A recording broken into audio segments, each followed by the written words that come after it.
Tuhan dan Raja kami.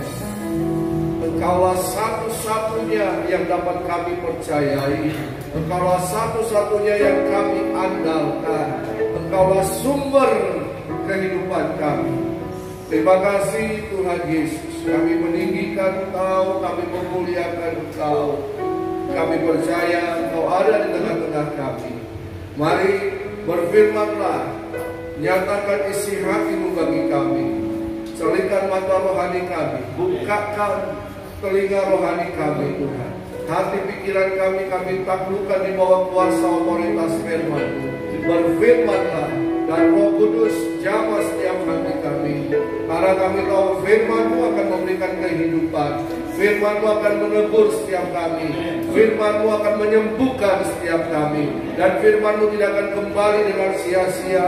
Firman-Mu akan mengerjakan perkara-perkara ajaib dalam kehidupan kami. Terima kasih Tuhan Yesus. Terima kasih. Berfirmanlah, pengurapan-Mu ada di tempat ini. Dalam nama Tuhan Yesus, semua yang percaya katakan amin. Shalom. Silakan duduk.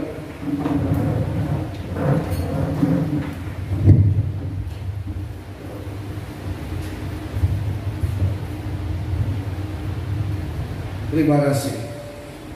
Haleluya. Saudara-saudara bisa jumpa kembali ya. Sudah sekian purnama kita tidak berjumpa. Yang lalu saya bawakin, tapi kali ini saya datang bertiga saja sama istri dan saya yang bungsu. Oke, kita akan belajar bersama-sama. Terima kasih Bapak Gembala, para pelayan, pengurus, Bapak Tuhan. Bulan Mei ini tema kita adalah obedience to the King, ya, ketaatan kepada Sang Raja. Amin.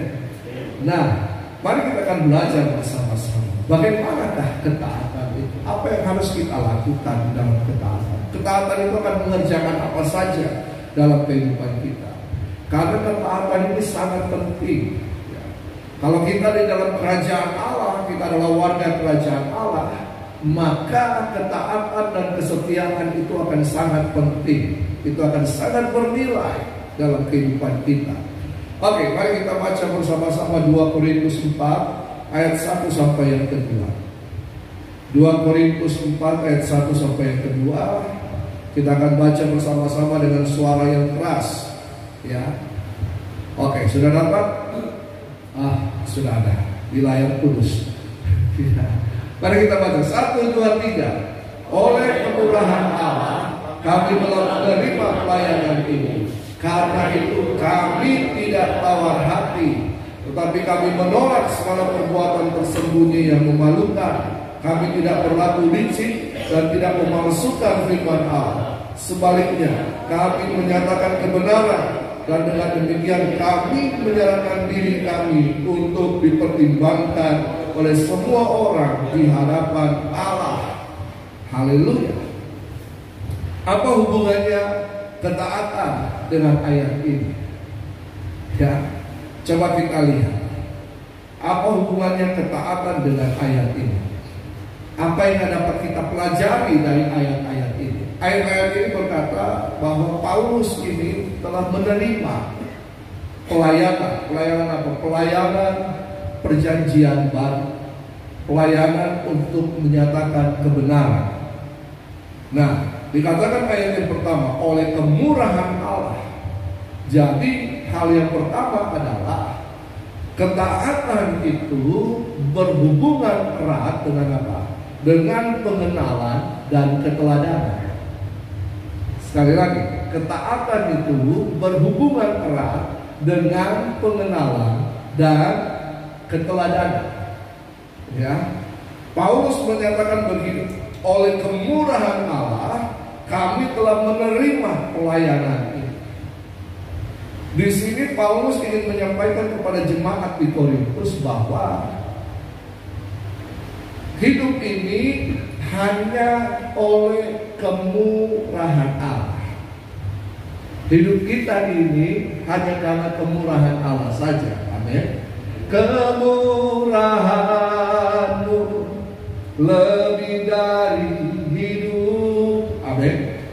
Kemurahan-Mu lebih dari hidup, bahwa lidahku memuji Engkau, kemurahan-Mu lebih dari hidup. Paulus ingin menyatakan bahwa dia hidup karena kemurahan Allah. Semua yang ada padanya itu karena kemurahan Allah. Dia bisa ada, dia bisa jadi sedemikian rupa. Dia seorang Saulus yang menganiaya jemaat, tapi kemudian bertemu dengan Yesus ketika jalan ke Makedonia. Dia bertemu dengan Yesus, Tuhan Yesus mengubahkan kehidupannya. Siapa dia? Seorang yang ingin membunuh, seorang yang ingin mengejar orang-orang percaya dan kemudian ingin menyiksa mereka dan supaya mereka kembali kepada ajaran agama mereka yang lama. Tapi kemudian oleh karena kemurahan Allah, Tuhan mengubah kehidupannya. Jadi Paulus ini sangat mengenal siapa Allahnya.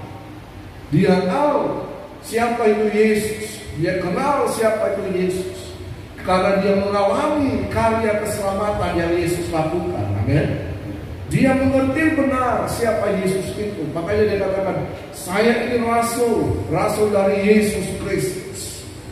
Dia tahu keberadaan hidupnya, semuanya kemurahan Allah. Seperti tadi kita nyanyikan, satu-satunya yang kuandalkan. Amin. Satu-satunya yang ku percaya. Tapi banyak orang, bukan cuma satu, tapi apa? Ada dua, ada tiga. Kalau satu tidak bisa, maka saya akan cari yang lain.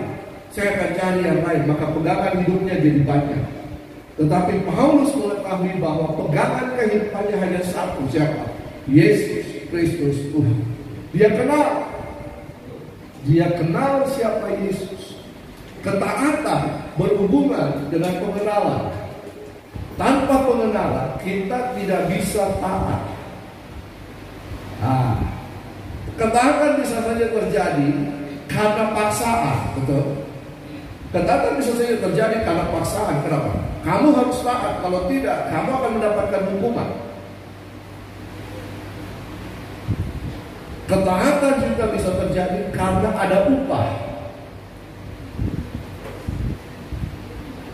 Betul? Ayo, yang kerja di kantor siapa? Harus masuk jam berapa? Jam berapa? Kalau masuk kantor? Jam 8. Kalau lewat dari jam 8, potong uang makan, potong gaji, ya, potong bonus. Lihat kan? Makanya kita bisa taat karena ada dipaksa. Kita taat karena ada rewardnya. Kita taat karena kita ingin mendapatkan upah. Tapi ketika itu semua tidak ada, kita tidak jadi taat. Kita taat karena ada pemimpin. Kita taat karena ada bos. Ada bos datang. Ya, kerja. Tapi kalau tidak ada pemimpin, tidak ada bos.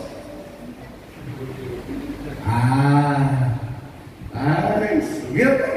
Main jatuh. Lama aja kejadian seperti itu kan. Ketaatan karena adanya sesuatu. Tapi Paulus mengatakan begini, oleh kemurahan Allah, kami telah menerima pelayanan ini. Karena Paulus mengenal siapa Allahnya, dia tahu siapa Allahnya. Ketika Allah memberikan tugas dan tanggung jawab kepada Paulus, dia terima. Karena dia kenal siapa Allah. Oleh karena kemurahan Allah, kami telah menerima pelayanan ini.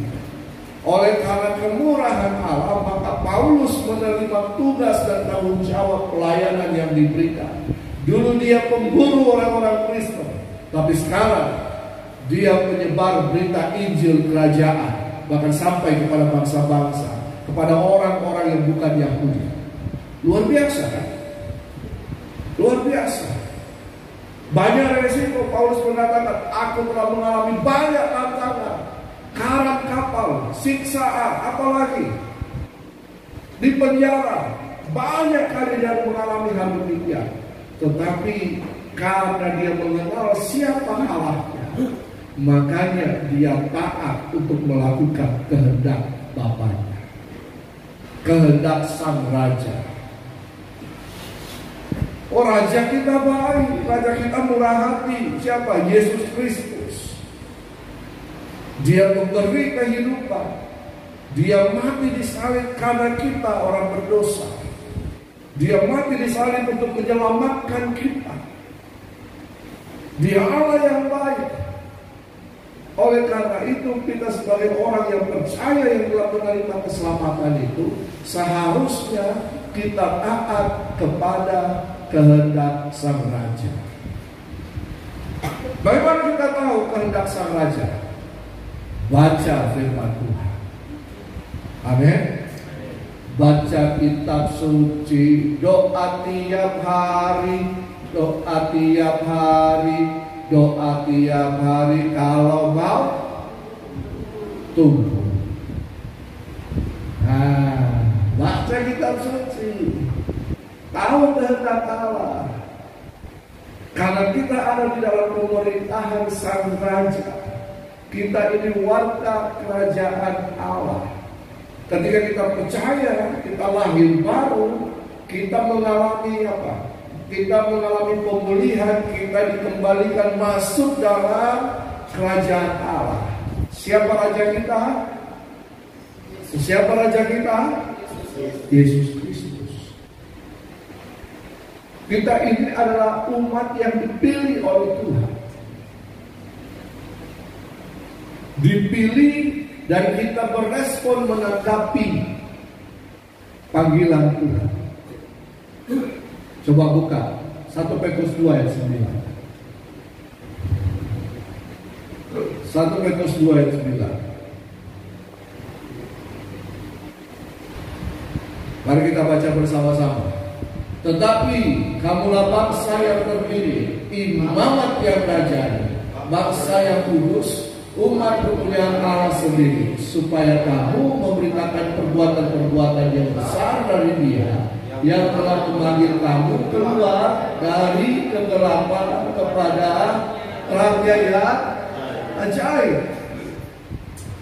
Saya dulu di bawah kuasa kegelapan, kerajaan kegelapan. Saya melakukan semua kehendak raja kegelapan. Kenapa demikian? Adam Tuhan tempatkan di Taman Eden untuk mengelola ciptaannya, untuk mengusahakan ciptaan. Nah, Allah kita adalah Allah yang memerintah. Dia Allah yang berkerajaan. Amin. Saya pelan-pelan di sini. Karena memang roh itu adalah representatif of Christ Kingdom. Kita harus mengerti benar siapa kita, identitas kita. Lalu kemudian Tuhan menciptakan, Allah menciptakan langit dan bumi, menciptakan Taman Eden. Lalu kemudian Tuhan menciptakan manusia. Dan kemudian manusia ini ditempatkan di Taman Eden. Nanti baca Kejadian 1. Ditempatkan di Taman Eden. Tugasnya apa? Menjadi perwakilan Allah sebagai raja untuk mengelola Taman Eden, untuk mengelola ciptaan Tuhan di Taman Eden, untuk mengusahakan Taman Eden.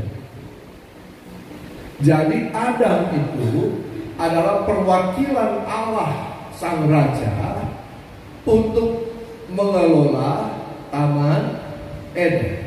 Nah,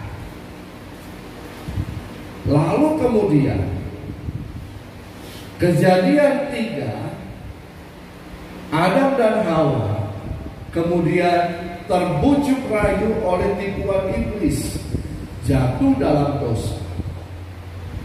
Ketika Adam ditempatkan di Taman Eden, Adam itu diberikan kuasa dan otoritas. Adam diciptakan menurut siapa? Gambar dan rupa Allah. Jadi manusia itu diciptakan serupa, segambar dengan Allah. Ya, amin. Coba lihat kiri kanan, kamu serupa, segambar dengan Allah. Walaupun ada jerawatnya sedikit, ya, tidak apa-apa. Kamu serupa dengan Allah. Ya, kamu adalah gambaran Allah.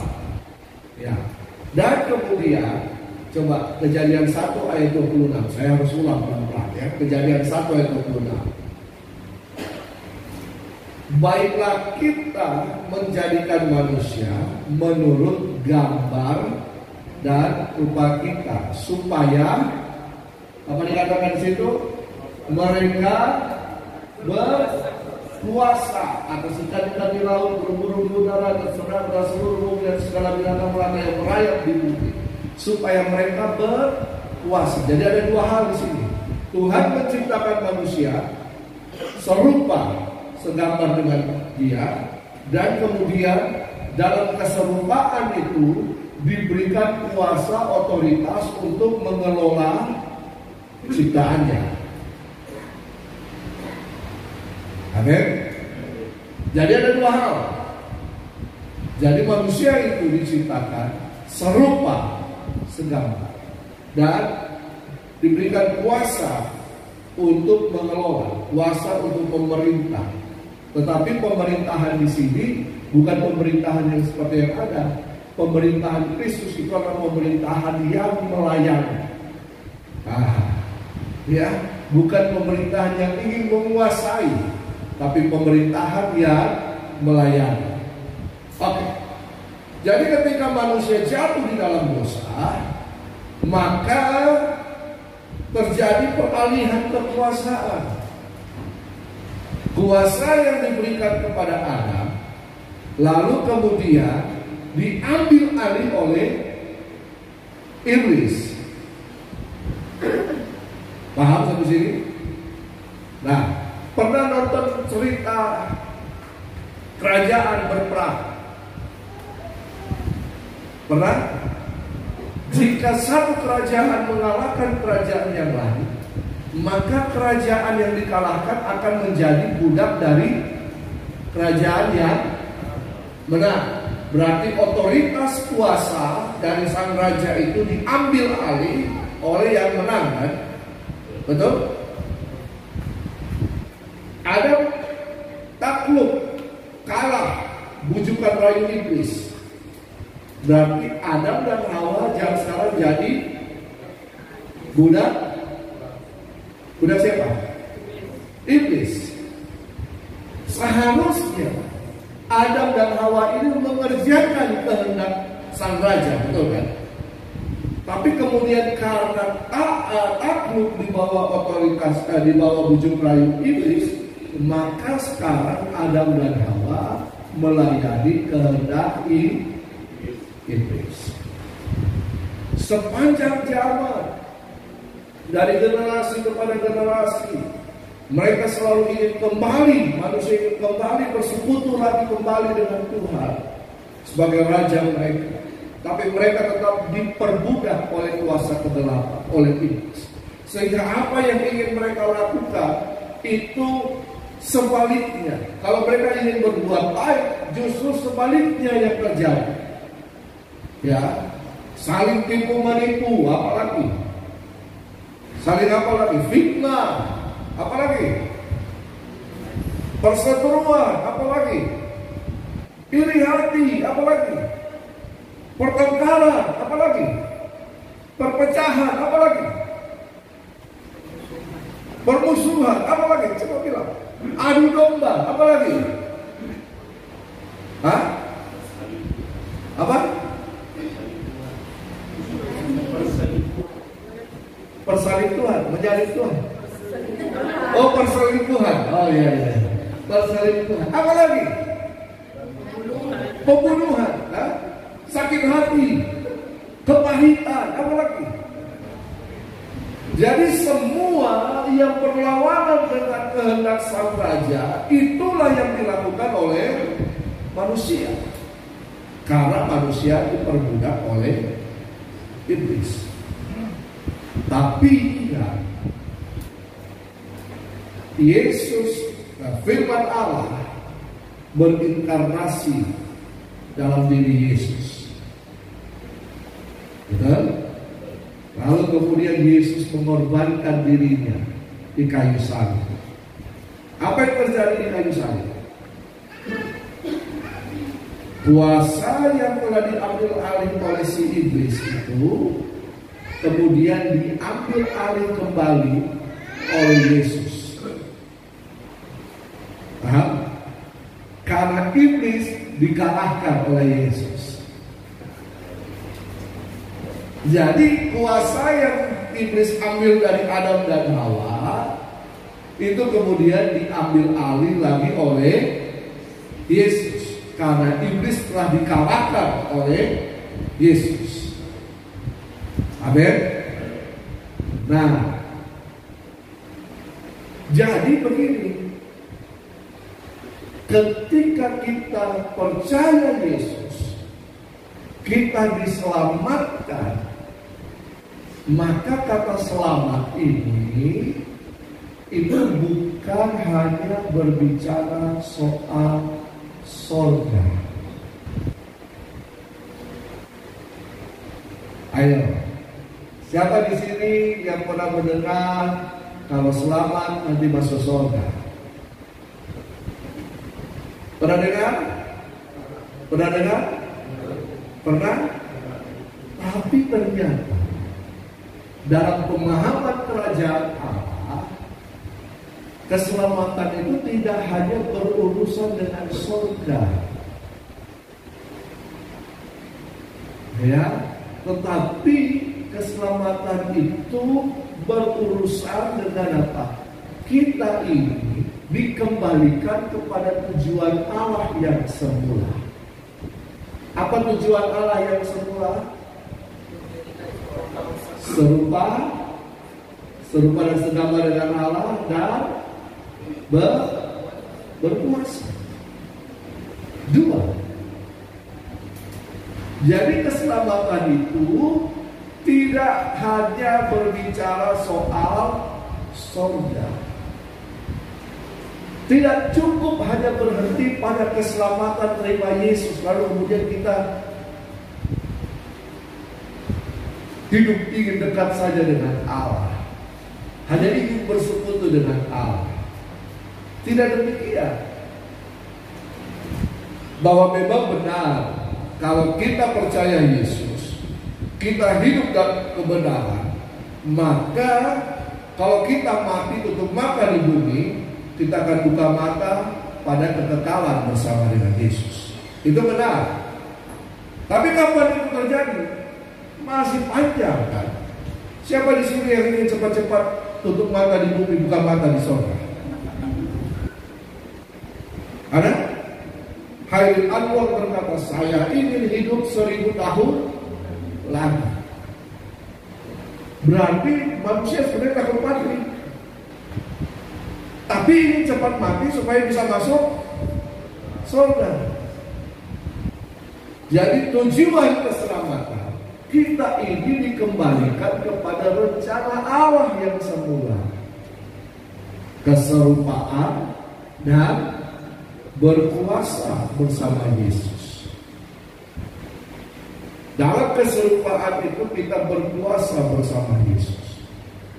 Makanya Paulus mengatakan bahwa kerjakanlah keselamatanmu dengan takut dan gentar. Berarti ada proses untuk keselamatan itu. Ada proses di dalamnya. Tidak cukup kita percaya Yesus, terima Yesus, kemudian kita diam-diam saja. Tetapi kita harus mengarahkan hidup kita untuk apa?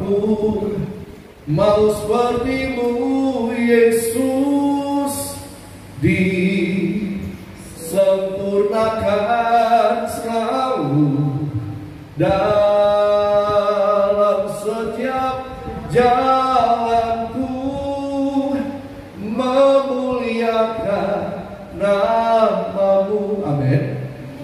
Berarti kita harus mengerjakan keselamatan kita. Tujuannya supaya kita diproses untuk bisa serupa dengan Yesus. Coba baca Roma 8 ayat 29. Roma 8 ayat 29.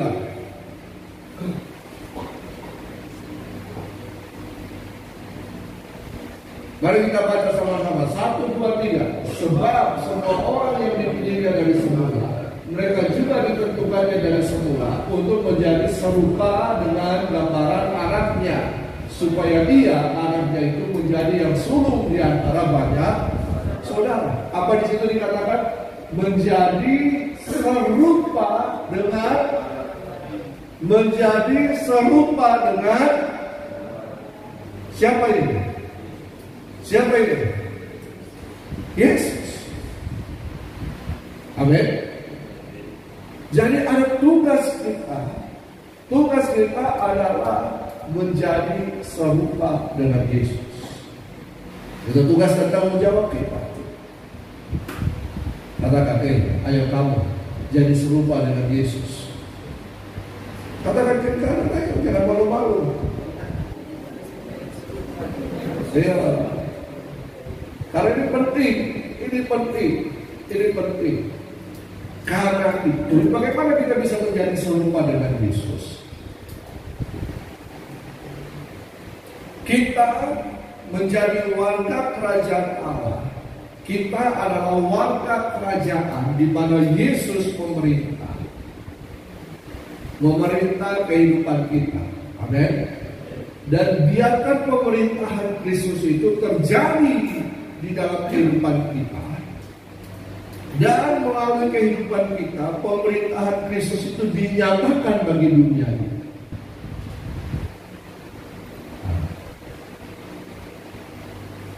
Jadi kita sebagai orang percaya dikatakan bahwa hidup ini bukan milik kita lagi.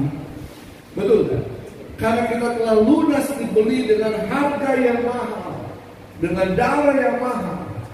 Ku telah mati dan tinggalkan, betul kan? Cara hidupku yang lama, semuanya sia-sia, tak berarti lagi. Betul.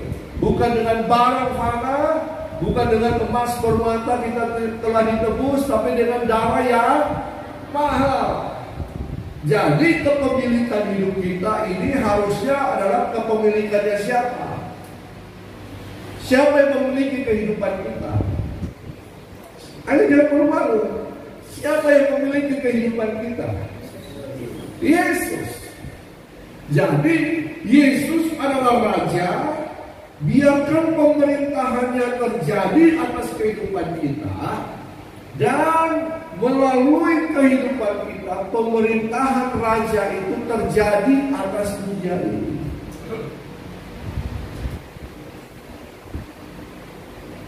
Kayaknya berat nih.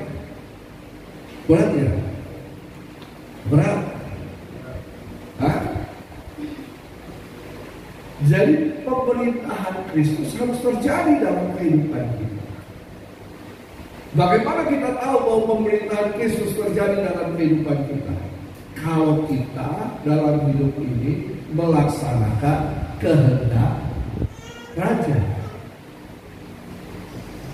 Ya, kita melaksanakan kehendak Raja. Kita melaksanakan hukum-hukumnya. Kita melaksanakan ketetapan-ketetapannya. Dan kita menggenapi janji-janjinya. Baca di Alkitab. Ya, bagaimana hidup baru itu di dalam Kristus. Efesus banyak menjelaskan di situ. Galatia juga. Filipi bahkan menjelaskan di situ. Hendaklah kamu hidup sehati sepikir. Jangan mementingkan diri sendiri. Kamu hidup bersama-sama. Karena contoh daripada ini Filipi 2 ayat 6 berkata, Filipi 2 ayat 6, yang walaupun dalam rupa Allah tidak menganggap kesetaraan dengan Allah itu sebagai milik yang harus dipertahankan, melainkan telah mengosongkan dirinya sendiri dan mengambil rupa seorang hamba dan menjadi sama dengan manusia.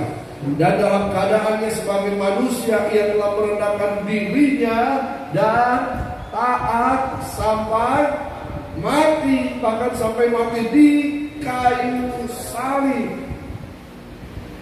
Jadi ketaatan itu dilakukan karena kita mengenal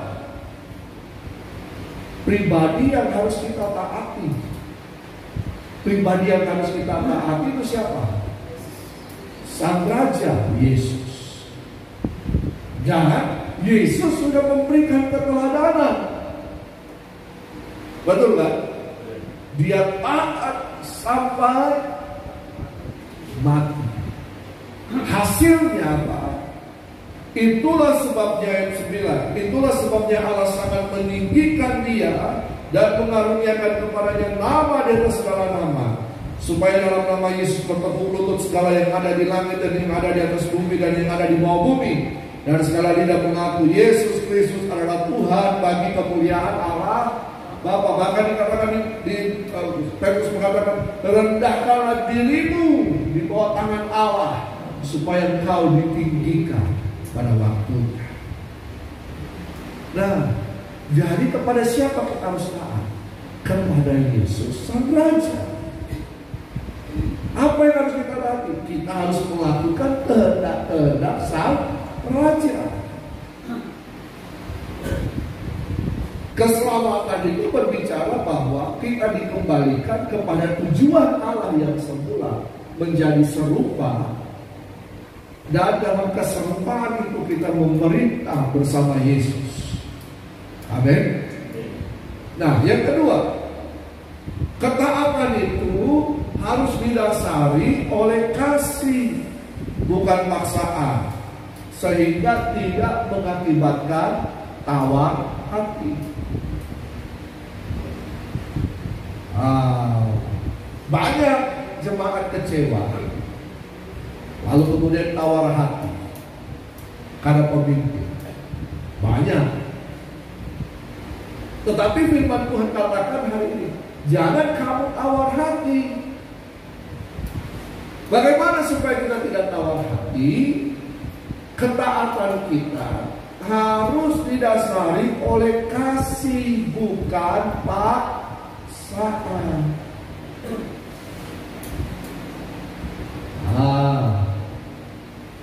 Jadi begini, coba kita lihat sama-sama Yohanes 15.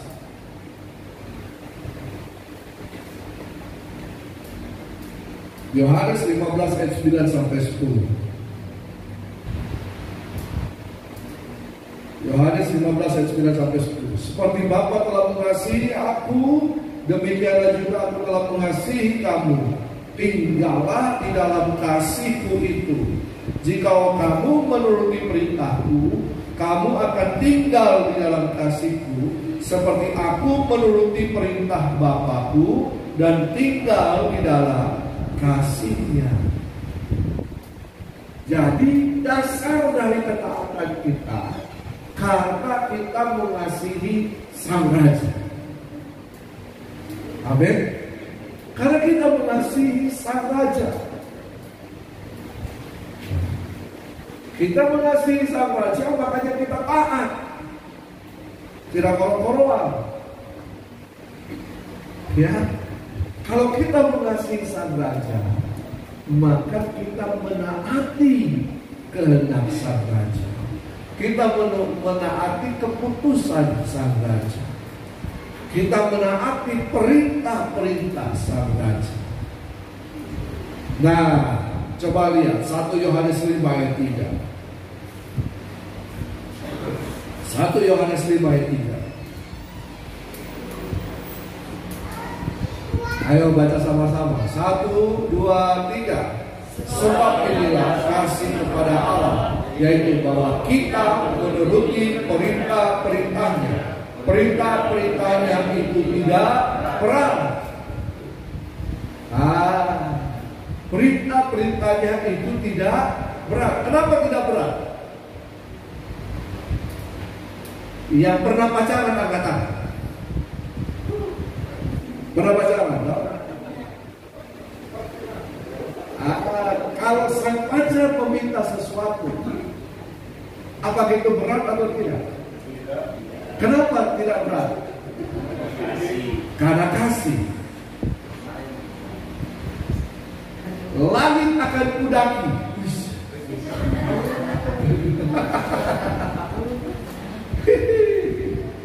Ya, lautan akan kuseberangi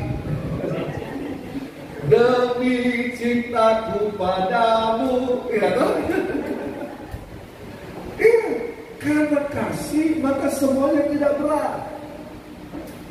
Kasih seorang bapak, kepala keluarga terhadap keluarganya, maka dia akan bekerja dengan keras dan itu tidak berat. Ada kasih, betul? Karena adanya kasih. Sama firman Tuhan katakan, sebab inilah kasih kepada Allah. Kalau kita mengasihi Allah, berarti kita harus menuruti perintah-perintahnya.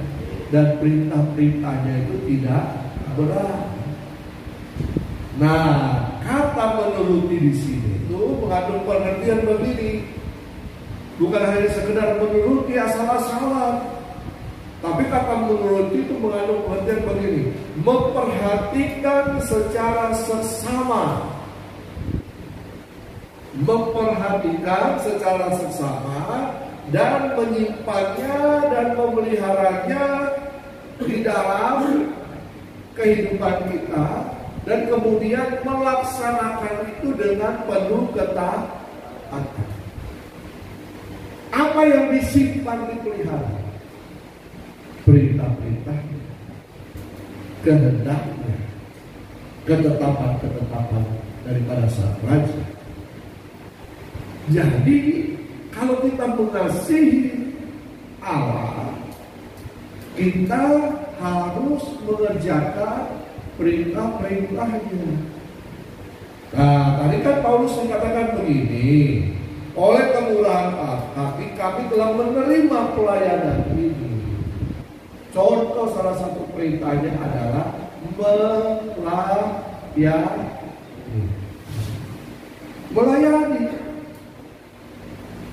Melayani ini bisa bermacam-macam. Pelayanan itu bukan hanya berdiri di atas mimbar.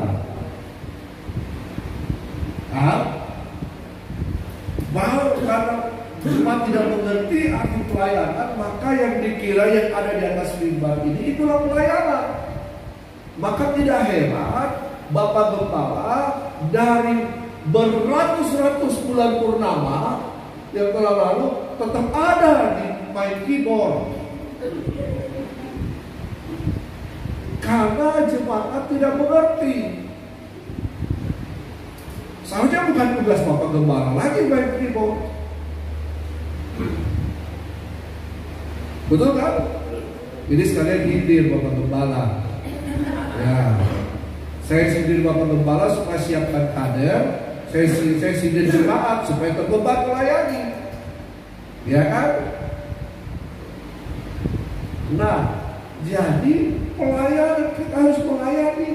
Karena begini, dengan kita melayani, maka kita akan berproses di dalamnya.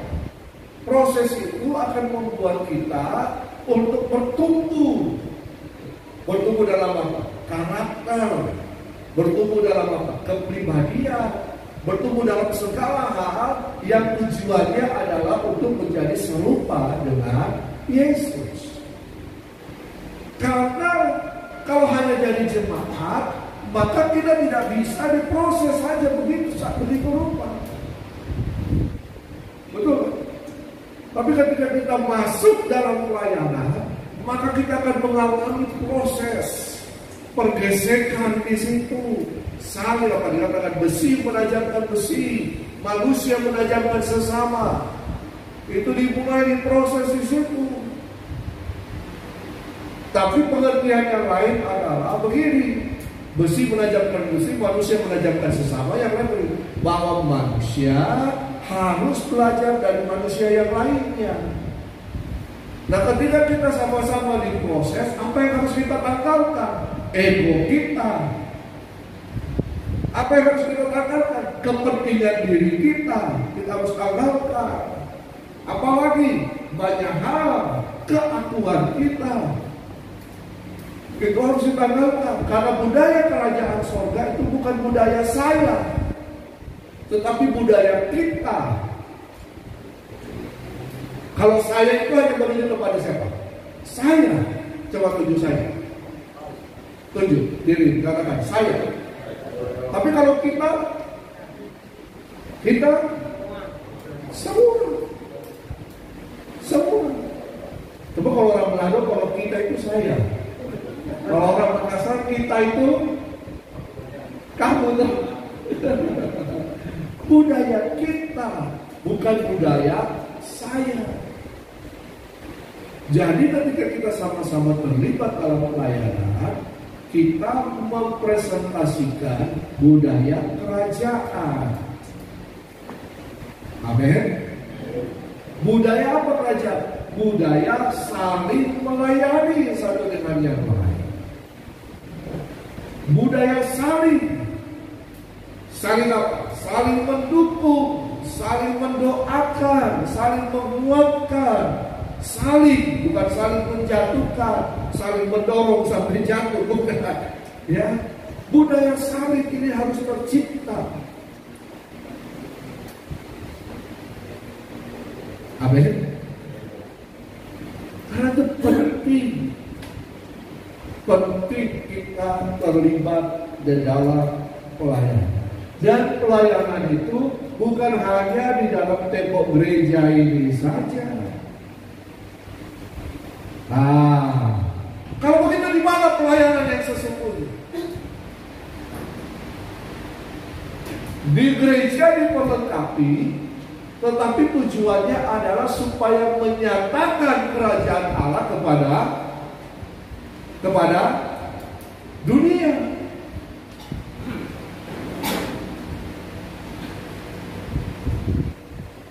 Menyatakan kerajaan Allah kepada dunia.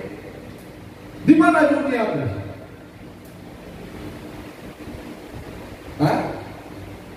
Di mana dunia? Di mana kita berada? Iya. Di mana dunia kita?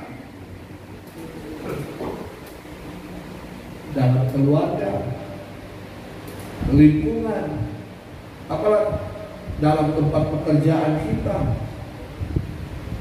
Itulah dunia kita. Itulah bumi kita yang harus kita usahakan. Kita ditempatkan di situ sama seperti Tuhan menempatkan Adam di Taman Eden untuk mengusahakannya. Bapak, Ibu, Saudara, dan saya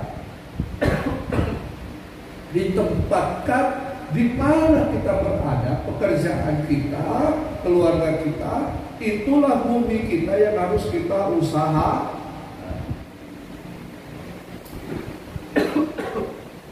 Ingat, pemerintahan Kristus itu harus terjadi dalam kehidupan kita.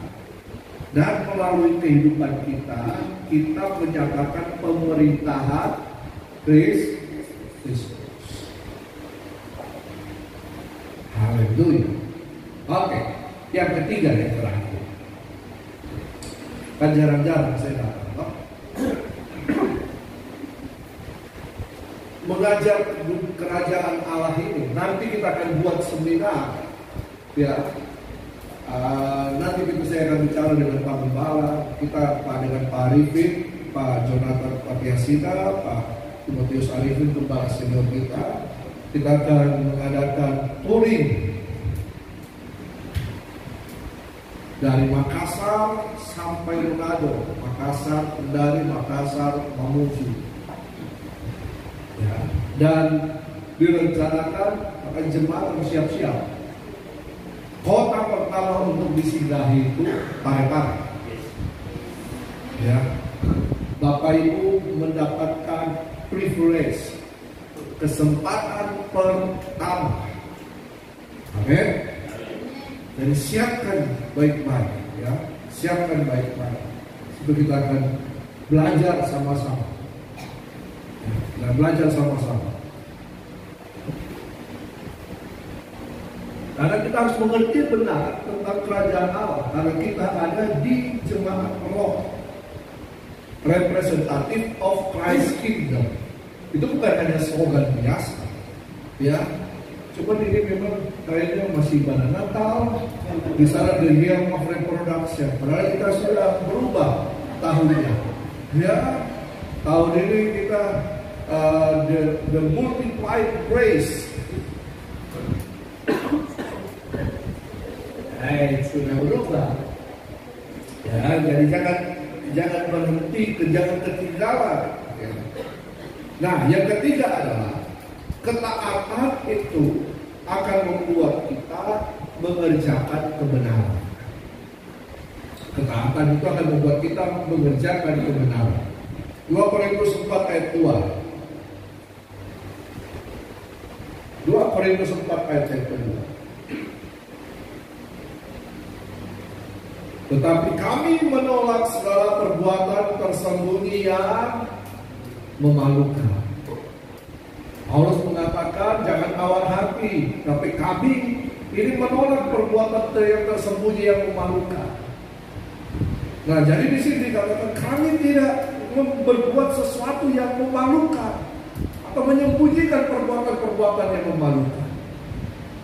Nah, jadi sebagai seorang jemaat, seorang pelayan Tuhan, jangan melakukan perbuatan-perbuatan yang memalukan. Jangan melakukan perbuatan-perbuatan yang membuat aib. Ya, jangan. Karena kita ini mencerminkan siapa Allah kita. Hidup saya dan saudara ini mencerminkan siapa Allahmu, siapa Rajamu. Iya kan? Nah, kami tidak berlaku licik. Wow, jangan orang Manado bilang jangan jadi pongsudu. Apa itu pongsudu? Penipu. Ya. Jangan melakukan sesuatu yang licik, berdusta dan lain-lain. Menipu, memakai kebenaran untuk menipu. Dan tidak memalsukan firman Allah, mengganti firman Allah. Bahaya hari-hari ini, ya, hari-hari ini banyak pengajaran-pengajaran sesat. Kalau buka YouTube, bertebaran di situ. Karena itu saya menganjurkan supaya kita harus belajar firman Tuhan sungguh-sungguh. GBI sudah mencanangkan bahwa minimal tiap bulan gereja-gereja yang ada di bawah naungan GBI itu harus mengucapkan pengakuan iman. Pengakuan iman yang singkat, ya, karena iman GBI itu panjang, tetapi kemudian disingkat, gitu. Minimal sebulan sekali, itu harus, ya, supaya jemaat tahu, oh ini pengakuan iman GBI. Nah, kalau ada yang di luar itu, ya bisa tersaring di dalam pengakuan iman GBI. Nah, jadi kita harus hidup supaya kita menyatakan kebenaran. Nah, dengan demikian kata Paulus, kami ini terbuka untuk dilihat, untuk dipertimbangkan, untuk dilihat. Lihat kami, adakah pada kami ada kecurangan? Adakah dalam hidup kami ada aib? Makanya Paulus mengatakan kamu itu seperti suratan Kristus yang terbuka, yang bisa dibaca oleh semua orang. Amin. Dan saya percaya ketika kita mengerjakan ini semua, maka Jemaat roh di Parepare akan dikenal sebagai jemaat yang menyatakan kebenaran, yang hidup dalam kebenaran dan melakukan kebenaran. Amin. Amin. Nah, tapi bagaimana cara kita mengerjakan itu? Yohanes 16 ayat 13, ayat terakhir. Yohanes 16 ayat 13.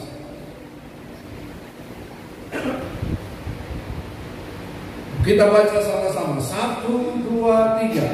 Tetapi apabila ia datang, yaitu roh kebenaran, ia akan memimpin kamu ke dalam seluruh kebenaran.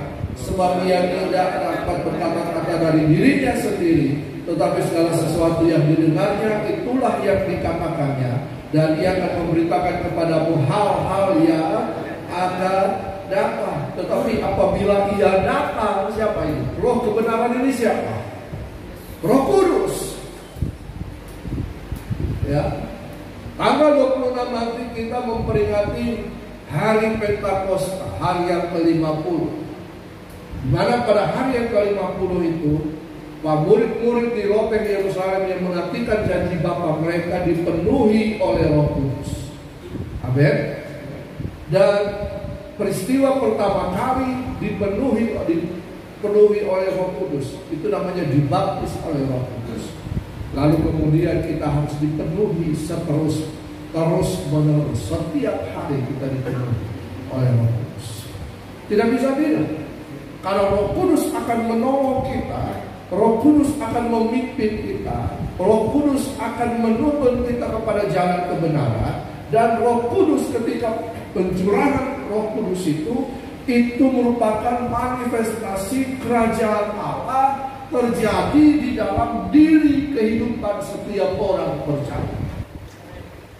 Amin. Jadi bagaimana kita tahu bahwa Allah itu memerintah? Kalau Roh Kudus itu menguasai kehidupan kita dan kita melakukan kehendak-kehendaknya. Saya percaya bahwa Roh Kudus ini sangat powerful. Nah, ketika Yesus kembali lagi, ketika Yesus telah merebut kuasa itu dari tangan si iblis, dan kemudian kuasa ini dikembalikan lagi kepada manusia, kepada mereka yang percaya kepada Yesus. Lewat siapa? Lewat Roh Kudus. Kisah Para Rasul 1 ayat 8 berkata, tetapi kamu akan menerima kuasa kalau Roh Kudus turun ke atas kamu. Dan kalau Roh Kudus turun ke atas kita menerima kuasa, maka kita akan menjadi saksi. Kita akan merepresentasikan kerajaan Allah lewat kehidupan kita di mana? Di Yerusalem, Yudea, Samaria, sampai ke ujung bumi. Tidak bisa tidak. Hal ini harus terjadi dalam diri orang percaya. Amin. Dan saya percaya saat itu Roh Kudus akan menjamah setiap kehidupan kita, akan memulihkan kembali.